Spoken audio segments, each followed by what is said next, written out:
I inherited $50 million when Aunt Margaret died. My parents never knew, because I wanted to see who they really were. For 35 years, they called me their investment failure, while my brother Daniel got everything. New cars, college tuition, down payments.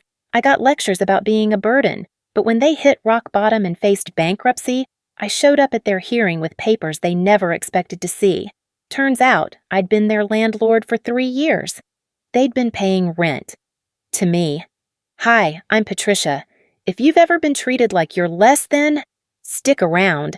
By the end, you'll see why sometimes the best revenge is just watching karma work. And hey, if this story hits home, hit that subscribe button. Trust me, you'll want to hear how this ends. It was Thanksgiving 2019, and the Thompson family looked picture perfect. My parents' 3-story colonial in Fairfield, Connecticut gleamed with fresh paint. The dining room table practically groaned under my mother's spread. Turkey, stuffing, 3 kinds of pie.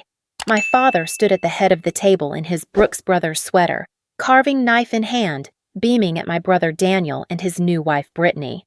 I was in the kitchen washing the serving dishes. Mom swept in, grabbed the gravy boat, and paused. "Patricia, you've always been so independent," she said, her voice dripping with that particular tone that made the word sound like an insult disguised as a compliment. Through the doorway, I could see Daniel's new BMW sitting in the garage. My 2008 Honda Civic was parked on the street, half a block away, because apparently the driveway was reserved for the real cars. I'm Patricia Thompson. I'm 35 years old, and I work as an accountant at a mid-sized firm in Stamford. I make decent money. Nothing spectacular, but enough to live comfortably. My brother Daniel is 32. He calls himself an entrepreneur, though I've never quite figured out what he actually does besides spend money. When we finally sat down to eat, Dad raised his glass. "I want to thank everyone for being here. Family is everything." His eyes moved around the table, lingering on Daniel and Brittany, touching briefly on Mom, then sliding right past me like I was part of the furniture. Halfway through dinner, Daniel cleared his throat. "So, Dad, Mom, Brittany and I have been talking, and we're ready to expand the business. We're looking at a new office space in Stamford. Real professional setup." My mother's face lit up. "Oh, sweetheart, that's wonderful." "We'd need about $30,000 to get started," Daniel continued, reaching for Brittany's hand. "You know, first and last month's rent, furniture, equipment." Dad didn't even hesitate. "Of course, son. We'll transfer it Monday morning." The words were out of my mouth before I could stop them. "What about my student loans?" The table went quiet. Mom's fork stopped halfway to her mouth. "What was that, Patricia?" Dad's voice had that edge to it, the one that said I'd just committed some social transgression. "My student loans," I repeated, my voice smaller now. "I've been paying them off for 13 years. I just thought—" "Well, you chose to go to UConn," Mom interrupted, her smile tight. "Daniel went to Yale. Different investments yield different returns, honey." "Different investments," I repeated slowly. "Patricia, don't be selfish," Mom said, her voice sharpening. "Family helps family. Daniel is trying to build something.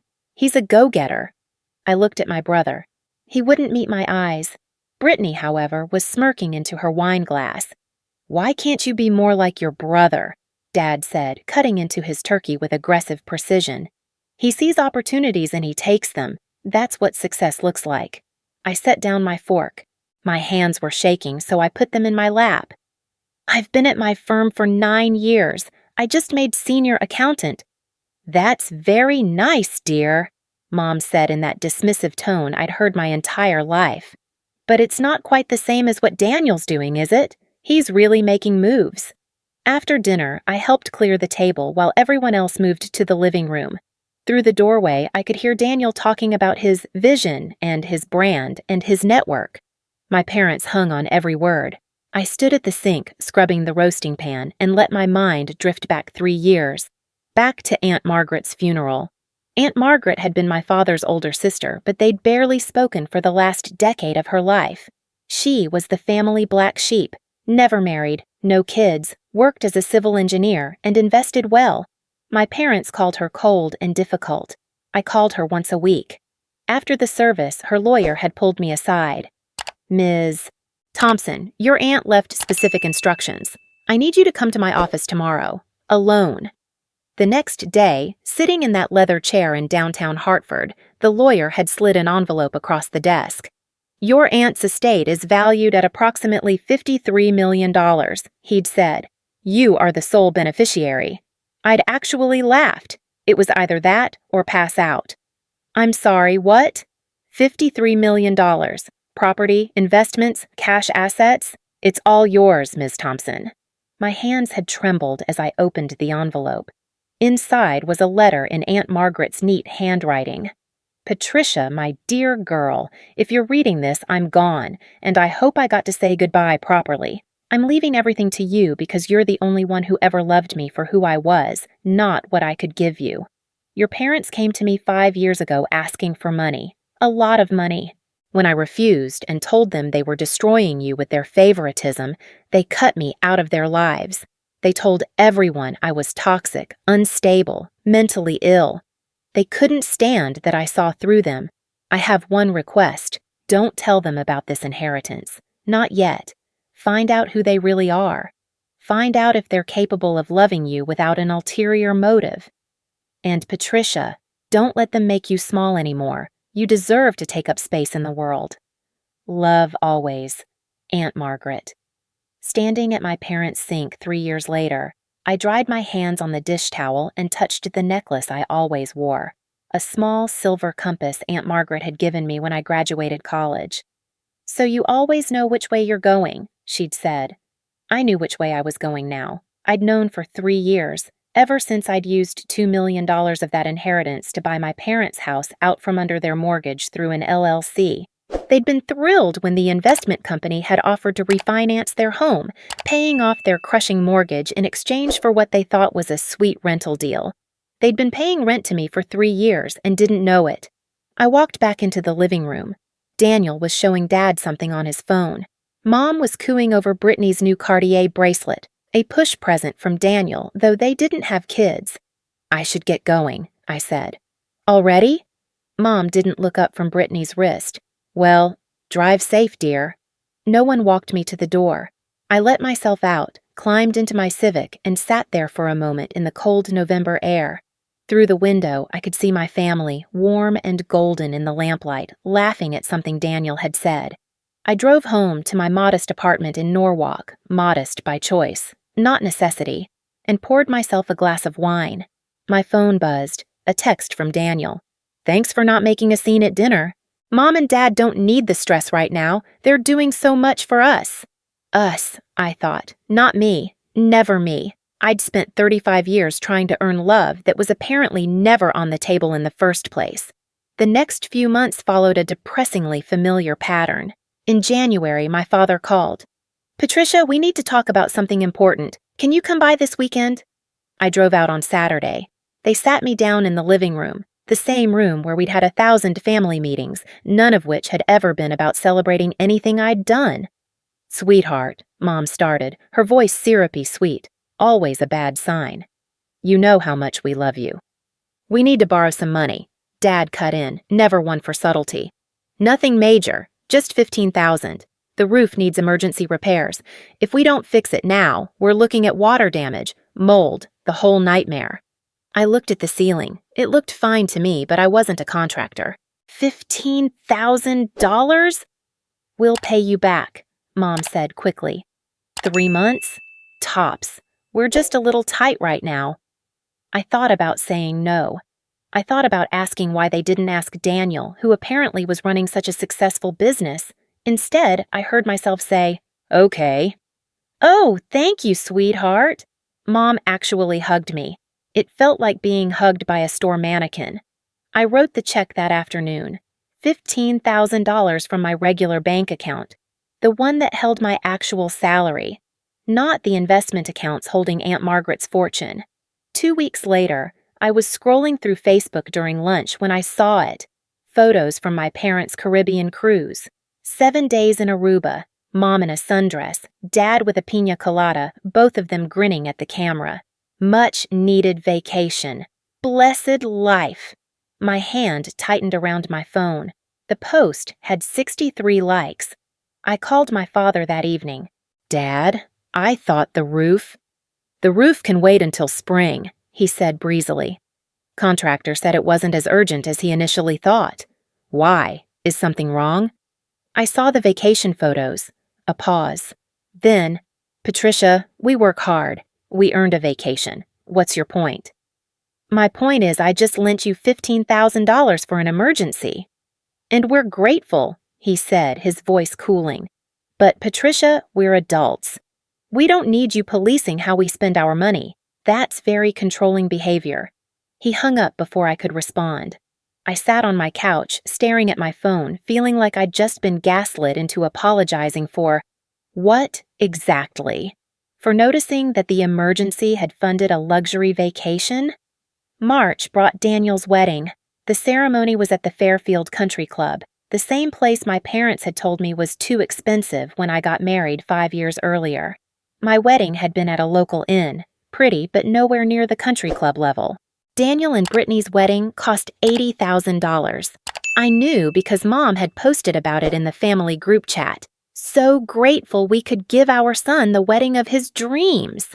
At my wedding, my parents had contributed $2,000. "You're a grown woman, Patricia. You have a job. Figure it out." I stood in the back during Daniel's reception, watching my parents dance with the newlyweds, and felt something crack inside my chest. Not break. Breaking would have been cleaner. This was more like watching a support beam develop a fault line. The honeymoon was 2 weeks in Bora Bora. Brittany posted photos every single day. Overwater bungalows, sunset dinners, couples massages, snorkeling in crystal clear water. My honeymoon had been a long weekend in the Poconos. Nice enough, but not exactly Bora Bora. I texted Daniel, "Beautiful photos. You guys look happy." He responded with a single emoji. In May, my 35th birthday fell on a Tuesday. I'd learned long ago not to expect much fanfare. My parents weren't birthday people, as Mom liked to say, but she'd insisted on taking me to dinner that weekend, so I drove out to Fairfield on Saturday afternoon. We went to Olive Garden, the one by the highway, not even the nicer location in town. "Order whatever you want," Dad said generously, as if we were at a 5-star restaurant instead of a chain with unlimited breadsticks. Halfway through dinner, the check came. Dad looked at it, then at me. "You've got this one, right? We've been spending so much on Daniel's wedding expenses." I paid. $86 for 4 people, including tip. Daniel's 32nd birthday had been 2 months earlier. They'd rented a yacht for a private party in Long Island Sound. The gifts alone had probably cost $5,000. A Rolex, a golf club membership, a weekend in Napa Valley. "Shh, well, Daniel has Brittany now," Mom said when I didn't immediately thank them for letting me pay for my own birthday dinner. "He has responsibilities. You're just you. Just me." I drove home that night and sat in my car in the parking lot of my apartment building for 20 minutes, crying so hard I couldn't see straight. I was 35 years old, and I was still hoping my parents would see me. Really see me. By July, I'd stopped going to family events. I made excuses. Work, friends' weddings, home repairs. My parents barely noticed. Daniel certainly didn't. But the extended family did. My cousin Emma called me in August. "Hey, Patricia, I heard you're not coming to the reunion. Is everything okay?" "Yeah, I'm just really busy with work." "That's weird, because Uncle Richard said you've been refusing to help the family. He said you're going through some kind of phase where you think you're too good for everyone." I closed my eyes. "He said that? Is it true? Are you and your parents fighting?" "Emma, have you ever noticed that my parents treat Daniel and me differently?" A long pause. "I mean, I guess. But Daniel's always been the golden boy. That's just how it is." That's just how it is. I started declining family events altogether. Apparently, this made me difficult. The family group chat that I was conveniently never added to must have been lighting up with speculation about my behavior. Then came the phone call that changed everything. It was a Thursday in October, almost a year after that Thanksgiving dinner. I was in bed reading when my phone rang at 10 p.m. Mom's name flashed on the screen. Hello? Patricia. Her voice was raw, like she'd been crying for hours.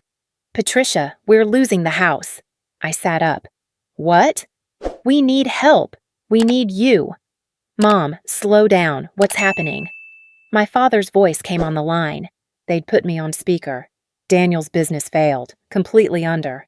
He took out loans, big loans. We co-signed. My stomach dropped. How much? The bank is foreclosing, Mom said. 90 days. Patricia, we're going to lose everything. How much? I repeated.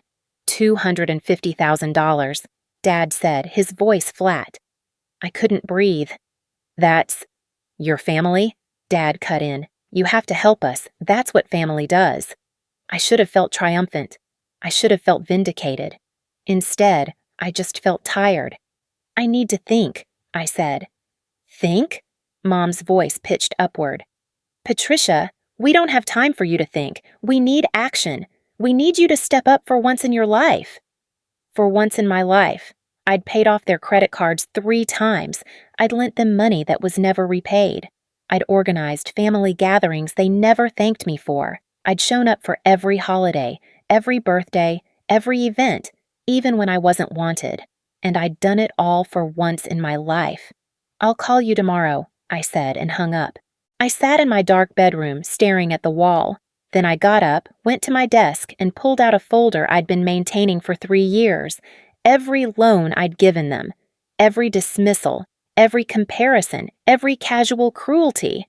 I'd documented it all, not because I was planning anything, but because Aunt Margaret had taught me that records mattered. $50,000 in loans over the years, never repaid. Dozens of text messages.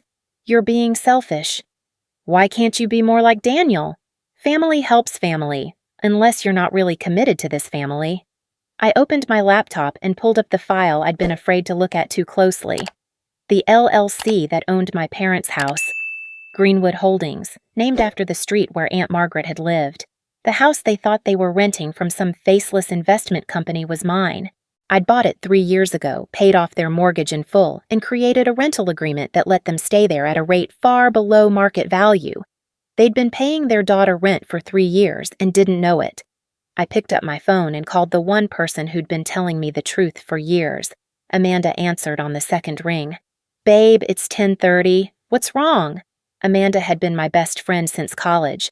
My parents called her a bad influence because she'd once told my mother point blank that the favoritism was abusive. They called, I said. Daniel's business collapsed. My parents are facing foreclosure. And they want you to bail them out. $250,000.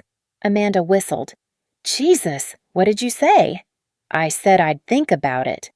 Are you thinking about it? Please tell me you're not actually thinking about it.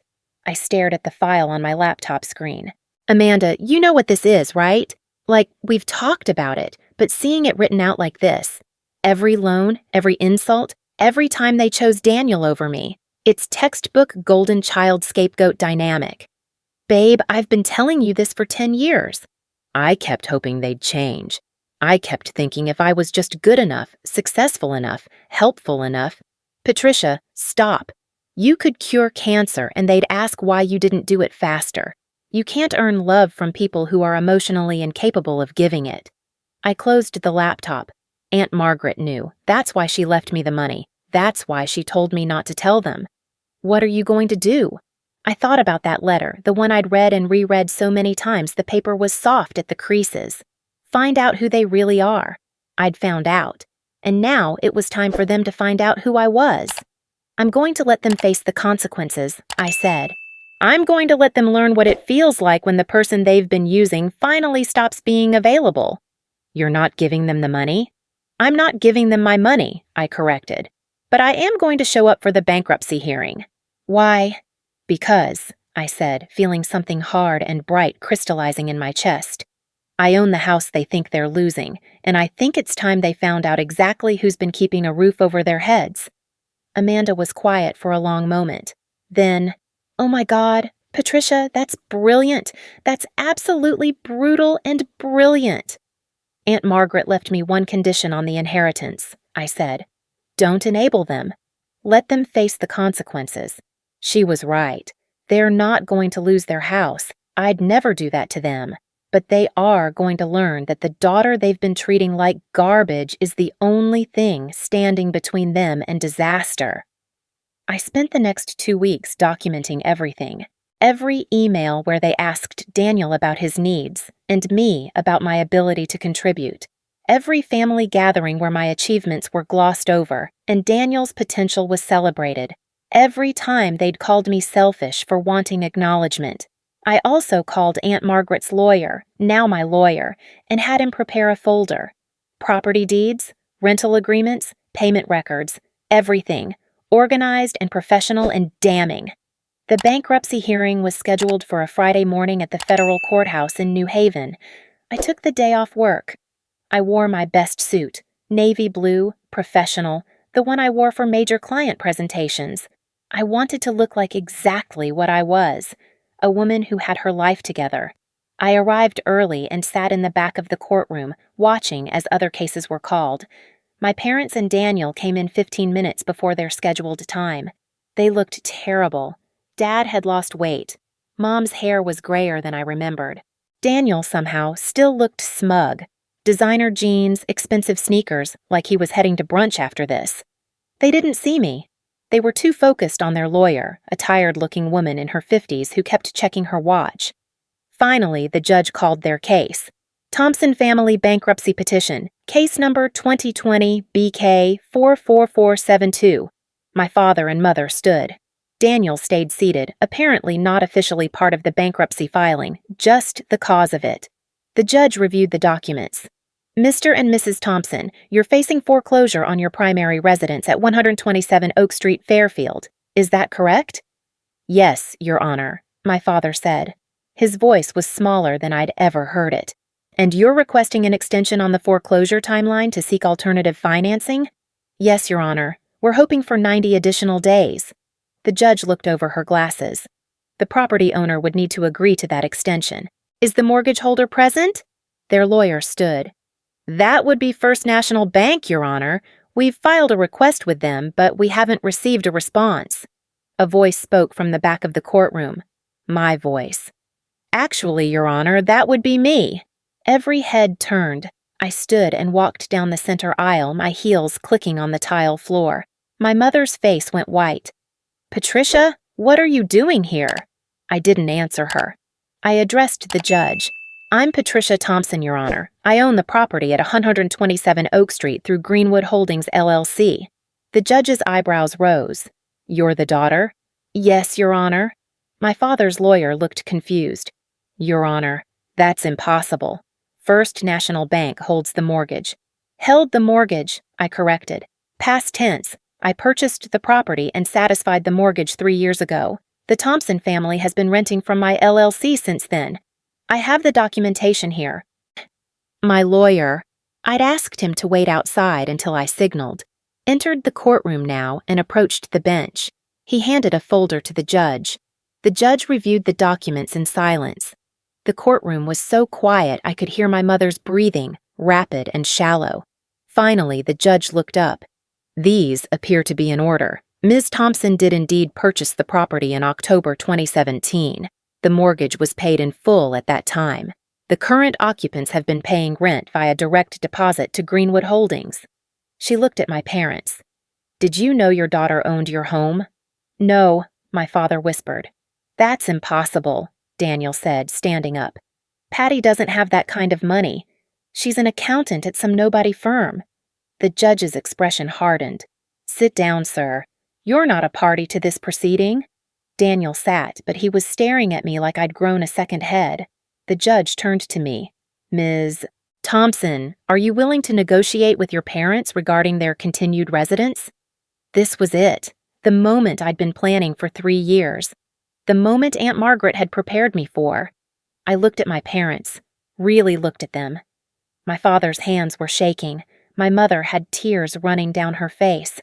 They looked old, suddenly, scared. I'd spent 35 years trying to make these people love me. 35 years of being the responsible one, the reliable one, the one who didn't need anything because I was so independent. And in all that time, they'd never once asked what I needed, what I wanted, what I dreamed about. Your Honor, I said, my voice steady, I'd like to address my family directly, if I may.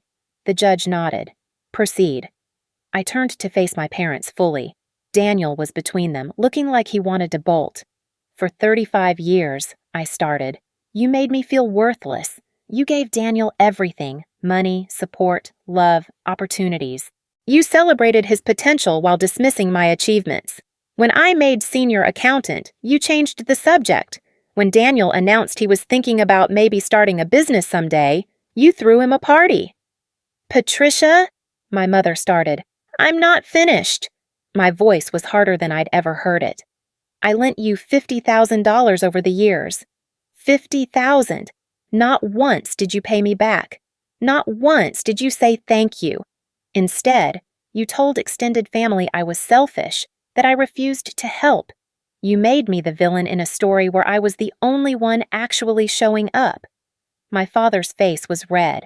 We raised you. We gave you everything. You gave Daniel everything, I corrected. You gave me criticism and blame and the honor of funding a family that rejected me at every turn. The courtroom was silent. Even the clerk had stopped typing. Here's what's going to happen, I said. Option A, you enter family therapy, all three of you. You write a public apology to the extended family, correcting the lies you've told about me. You pay back the $50,000 in installments we'll agree on, and we attempt to build an actual relationship based on honesty. Option B, I evict you according to Connecticut state law. We go no contact permanently. Every penny you've paid me in rent gets donated to charity in Aunt Margaret's name, and you figure out your housing situation without my help. My mother was openly sobbing now. Patricia, please, you can't. I can, I said, because unlike you, I actually care about this family. I'm not leaving you homeless, but I am done being treated like I don't matter. I looked at the judge. Your Honor, I'm requesting 48 hours for my family to make their decision. The judge was looking at me with something that might have been respect. Granted. We'll reconvene Monday morning, 9 a.m. to hear their response. She banged her gavel. Court is adjourned. I turned and walked out of the courtroom without looking back. I sat in my car in the courthouse parking lot for 10 minutes after the hearing, hands gripping the steering wheel, trying to stop shaking. Not from fear, from adrenaline. From the sheer weight of finally saying everything I'd been holding in for 35 years. My phone buzzed. Amanda. How did it go? I did it, I said. I told them everything, in front of a judge, their lawyer, everyone. Oh my God, what did they say? Nothing. They couldn't. I gave them 48 hours to choose therapy and accountability, or eviction and no contact. Amanda let out a whoop so loud I had to pull the phone away from my ear. Patricia Thompson, I have never been more proud of you in my entire life. I drove home in a daze, half expecting my phone to explode with calls, but it stayed silent. 24 hours passed. Nothing. Then, on Saturday afternoon, an email appeared in my inbox. From Helen Thompson. Subject, your conditions. Patricia, we choose option A. We'll do the therapy. We'll write the apology. We'll pay you back. Please don't take our home. Please. Mom, I stared at the email for a long time. 2 sentences. No apology for the decades of dismissal. No acknowledgement of the pain. Just, please don't take our home. But it was something. More than I'd expected, honestly. Then my phone buzzed. A text from Daniel. You're a vindictive bitch. Family doesn't do this. You used your money to control and humiliate us. Congratulations. You're just as toxic as Aunt Margaret was. I read it 3 times, waiting for the gut punch of hurt. It didn't come. Instead, I felt something else. Clarity. Daniel wasn't angry because I'd done something wrong. He was angry because I'd stopped being useful. Another text, this time from Brittany, Daniel's wife. I didn't have her number saved, but I recognized it from the screenshots Mom had sent me months ago. Some people use money to control others. So sad when family members can't just be generous without strings attached. Praying for healing. She'd also posted it on Facebook, public. Within an hour, it had 40 likes and a dozen comments from people who had no idea what had actually happened. My cousin Emma called Sunday morning. "Patricia, what is going on? Brittany posted something cryptic, and now my mom is saying there was some kind of scene at a courthouse?" I took a breath. "Emma, my parents have been treating me like garbage my entire life while giving Daniel everything. When they needed money to bail out Daniel's failed business, they expected me to hand over $250,000 without question. I said no. That's the whole story. But Brittany said you're using money to control them? Emma, I own the house they live in, have for 3 years. They've been paying me rent without knowing it. When they faced foreclosure because of Daniel's debts, I offered them a choice: family therapy and honesty, or they can find somewhere else to live. That's not control. That's boundaries." Silence on the other end. Then, quietly, "They've been paying you rent?" "Yes." "And they didn't know?" "No." Another long pause. Holy shit, Patricia. I had no idea things were that bad. Nobody did. That was kind of the point. Monday morning, I arrived at the courthouse at 8:30. My parents were already there, sitting on a bench outside the courtroom. Daniel wasn't with them. Mom's eyes were red and swollen. Dad stared at the floor. When they saw me, Mom stood. "Patricia, can we talk? Before we go in?" I nodded. We walked to a quieter corner of the hallway. "We're sorry," Mom said, the words tumbling out fast. "We're sorry we made you feel less than. We're sorry we compared you to Daniel. We're sorry we took you for granted." Dad cleared his throat. "We were wrong. We see that now." I wanted to feel something: relief, satisfaction, vindication. Instead, I just felt tired. "Do you, though? Do you actually see it? Or are you just saying what you think I need to hear so you don't lose your house?" Mom flinched. "That's not fair." "Mom, you called me selfish for asking why Daniel got $30,000 while I'm still paying student loans. You told extended family I refused to help you when I've given you $50,000 over the years. You forgot my birthday but threw Daniel a yacht party. So tell me, what exactly isn't fair?" Dad's hands clenched into fists. Not threatening, just frustrated. "We made mistakes. Parents make mistakes. But we're here now, aren't we? We're willing to do the therapy." "Because you have to," I said, "not because you want to." "Does it matter?" Dad shot back. "We're doing it. Isn't that enough?" The courtroom doors opened. The bailiff called our case. Inside, the judge reviewed the email my mother had sent. "Ms. Thompson, your parents have agreed to option A. Are you satisfied with this resolution?" I looked at my parents. They looked diminished somehow, smaller than they'd been on Friday. "Your Honor, I want to be clear about the terms. Family therapy, weekly sessions for a minimum of 6 months. A written apology to be sent to extended family members, correcting false statements made about me, and repayment of $50,000 at $500 per month until the debt is cleared." "Agreed," my father said quickly. "Additionally," I continued, "the rental agreement for 127 Oak Street will be modified to a month-to-month lease. If they miss rent, fail to attend therapy, or violate any terms we establish, I reserve the right to terminate the lease with 30 days' notice." The judge looked at my parents. "Do you agree to these terms?" Mom nodded. Dad said, "Yes." "Then I'll approve this settlement." The judge signed a document and handed it to the clerk. "I suggest you all take this seriously. Family therapy isn't a punishment. It's an opportunity. Don't waste it." We left the courthouse separately.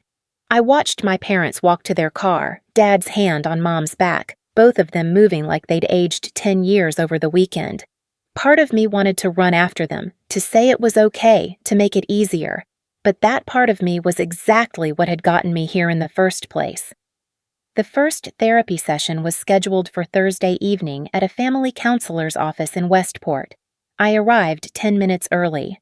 My parents were already in the waiting room, sitting on opposite ends of a couch, not touching. The therapist, Dr. Linda Chen, was a woman in her 50s with kind eyes and a no-nonsense demeanor. She invited us into her office.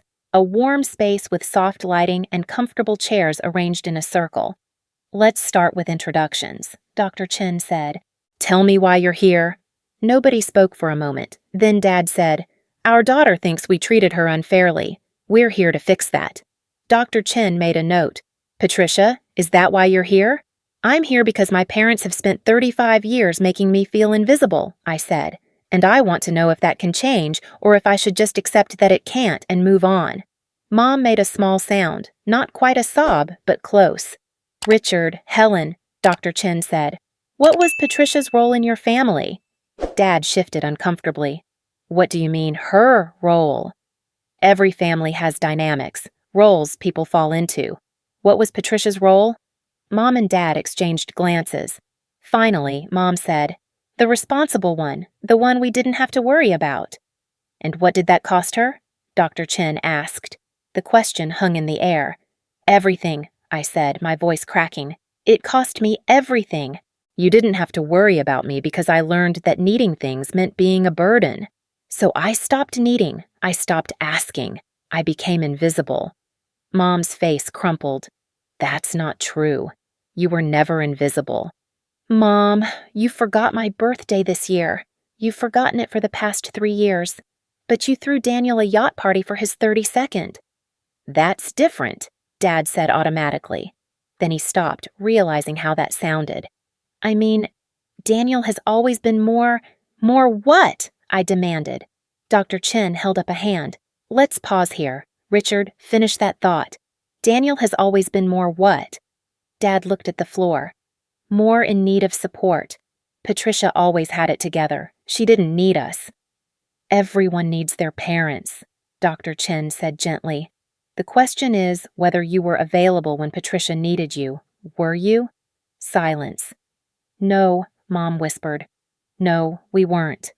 That first session ended with homework. Dr. Chen asked my parents to write down 3 specific times they'd prioritized Daniel over me and what they would do differently now. I drove home feeling wrung out, exhausted, and strangely hopeful. The second session, Daniel was required to attend. He showed up 20 minutes late, wearing a hoodie and jeans, earbuds still in his ears until Dad told him to take them out. "Daniel," Dr. Chen said, "your sister says your parents favored you. What's your perspective on that?" Daniel shrugged. "I mean, yeah, maybe, but it's not like I asked for it. That's on them, not me." "You never asked for the $30,000 business investment?" I said. "The $80,000 wedding? The cars, the trips, the constant bailouts?" "Okay, sure, I asked," Daniel said. "But you could have asked too. You just didn't." "I did ask," I said, my voice rising. "I asked for help with student loans. I asked why I had to pay for my own birthday dinner. I asked why my wedding got $2,000 and yours got $80,000. And you know what I was told? That I was selfish, that I wasn't grateful, that I should be more like you." Daniel looked uncomfortable. "Look, I'm sorry you feel that way." "Don't," I cut him off. "Don't do the fake apology thing. Either you're sorry or you're not." "Fine," Daniel said, his voice hardening. "I'm not sorry. You know why? Because you could have said no. You could have stopped giving them money. You could have set boundaries years ago. Instead, you played the martyr and now you're mad at us for letting you." Dr. Chen leaned forward. "Daniel, what you're describing is called victim blaming. Patricia isn't responsible for your parents' choices or for yours." "She kept a $50 million secret for 3 years," Daniel exploded. "She played games, set traps, let us think we were renting from some company when it was her the whole time. And now she's acting like she's the victim. She's the manipulator here." "I found out who you really are," I said, my voice shaking. "That's not manipulation. That's truth. Aunt Margaret told me to wait, to see if any of you could love me without an ulterior motive. Guess what? You couldn't." Daniel stood up. "I'm done. This is bullshit. Patty, you win, okay? You get to be the hero with your money and your conditions and your moral superiority. Congratulations." He walked out, slamming the door behind him. Dad started to stand, to go after him. Dr. Chen stopped him with a look. "Let him go," she said. "This is about the 3 of you right now." Mom was crying. "He's right, though. We failed both of them. We turned them against each other. We didn't turn them against each other, Dad said. Patricia did this. She had all that money and she watched us struggle. I watched you struggle with consequences of your own choices, I interrupted. Daniel's business failed because he was gambling and buying luxury goods. You co-signed his loans without doing due diligence. Those are your choices, not mine. But you could have helped. I did help, I was shouting now, years of suppressed rage finally erupting. I helped for 35 years. I gave you money you never repaid. I showed up for every holiday even when you made it clear I wasn't wanted.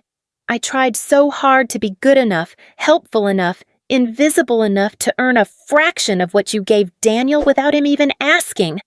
I was crying now, ugly sobs that made my whole body shake.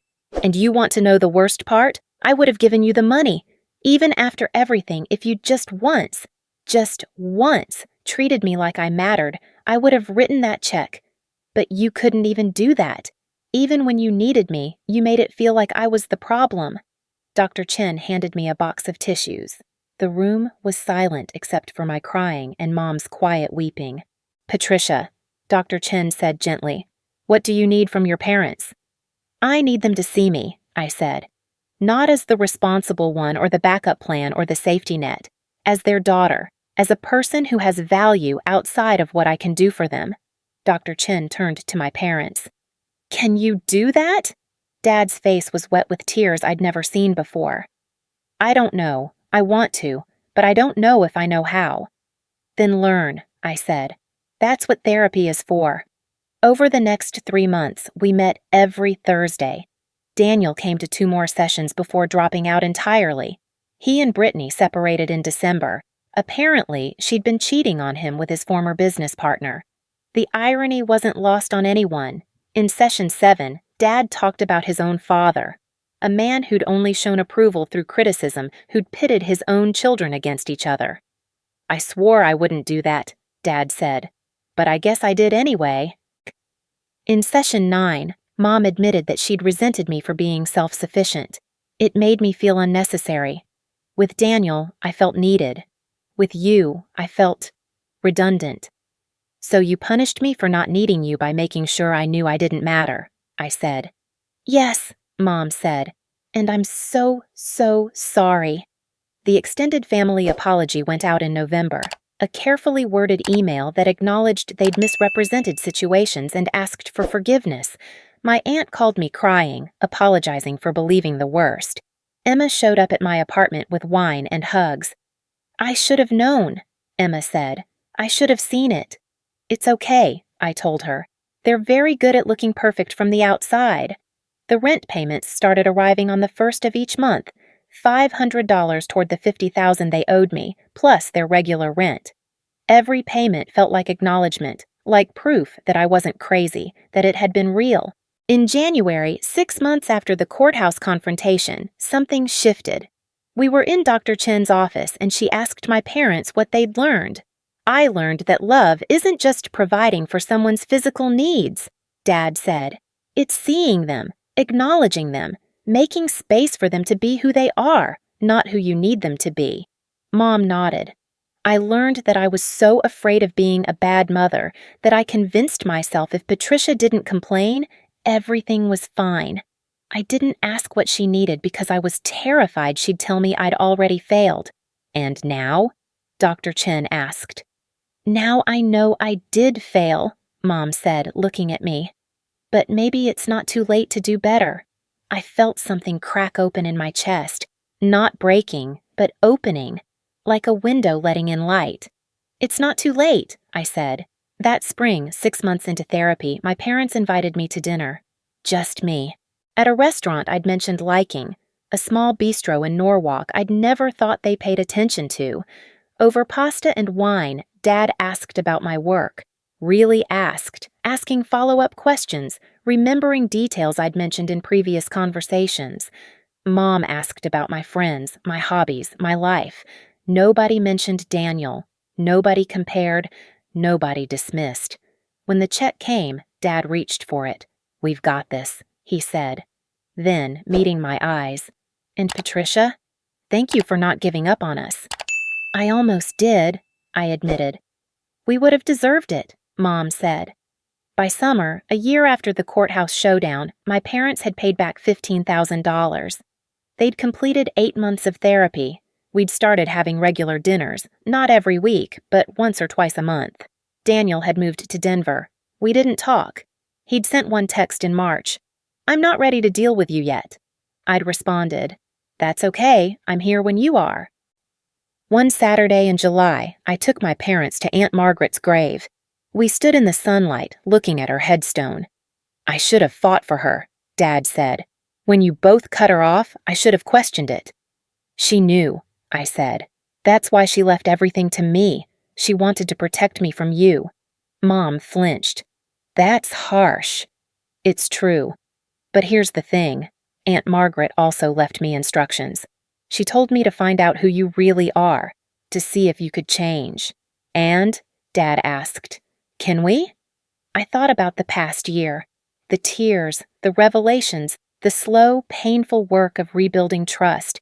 The way Mom now texted me articles she thought I'd find interesting.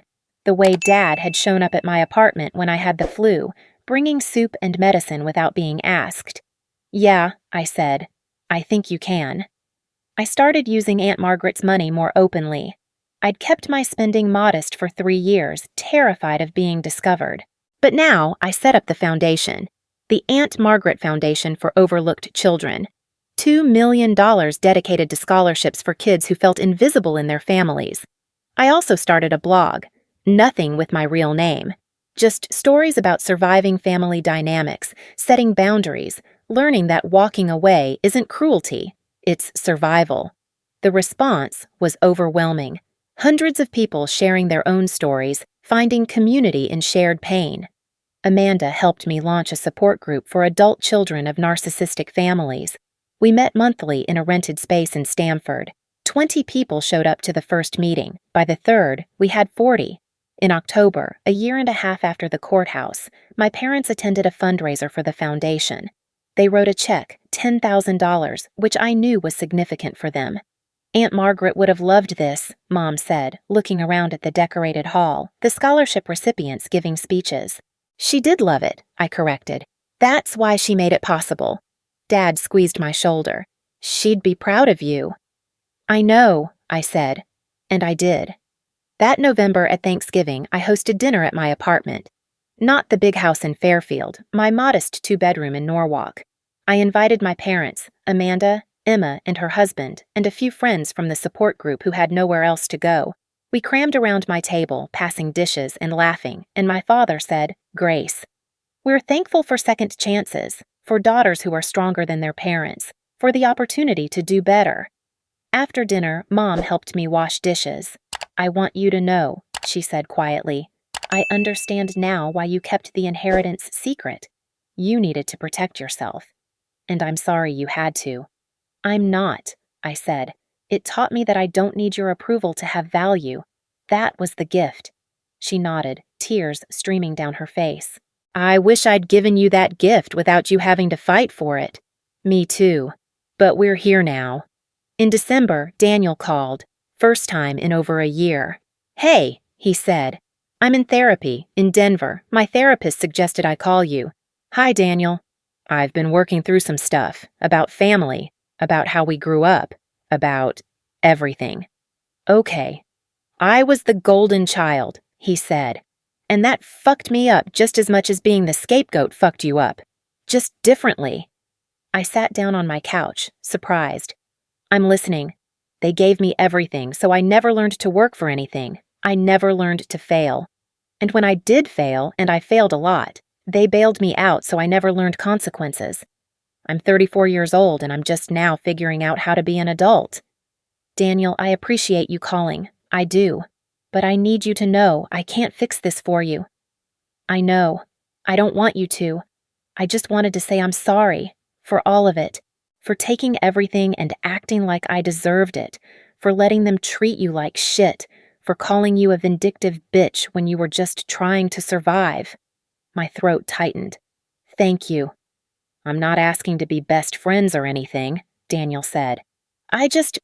I wanted you to know I see it now. What they did, what I participated in, and I'm working on it. That's all anyone can do, I said. We talked for 30 minutes. It wasn't a magical reconciliation, but it was honest, and honesty, I'd learned, was more valuable than magic. 2 years after the courthouse, I went back to the federal building, not for a hearing, just to stand in the hallway where everything had changed.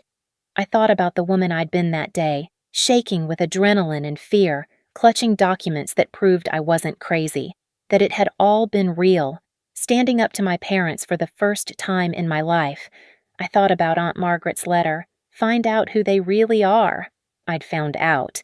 They were flawed, damaged people who'd hurt me badly, but they were also people capable of change when forced to confront their choices, and I'd found out who I was too. Not the backup plan, not the safety net, not the invisible daughter working overtime for scraps of approval. I was Patricia Thompson. I was a woman who'd survived being unseen and had chosen to make herself visible, not by shrinking to fit into their vision, but by expanding until they had no choice but to acknowledge me. I pulled out my phone and recorded a video for my blog, for the people still fighting to be seen in families that refused to look. People ask me if I regret it, I said to the camera. Regret what? Setting boundaries? Letting my parents face consequences? Revealing that I'd been their landlord all along? I shook my head. I don't regret it. You know what I regret? The 35 years I spent trying to earn love from people who saw me as a resource, not a person.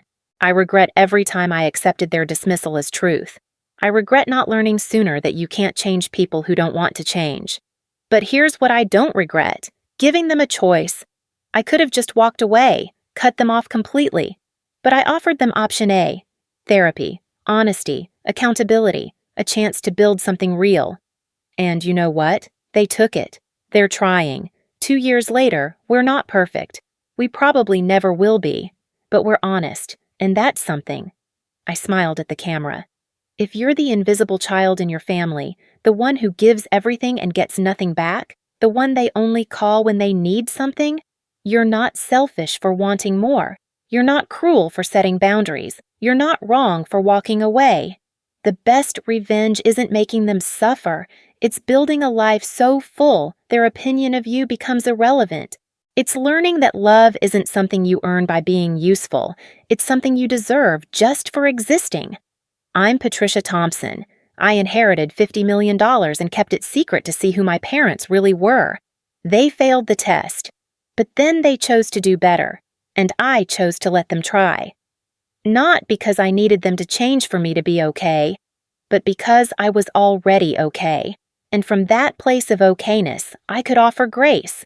I stopped recording and looked up at the courthouse, the building where I'd finally told the truth, where I'd stopped being invisible. Thank you, Aunt Margaret, I whispered. You were right about everything. And then I walked out into the sunlight, free.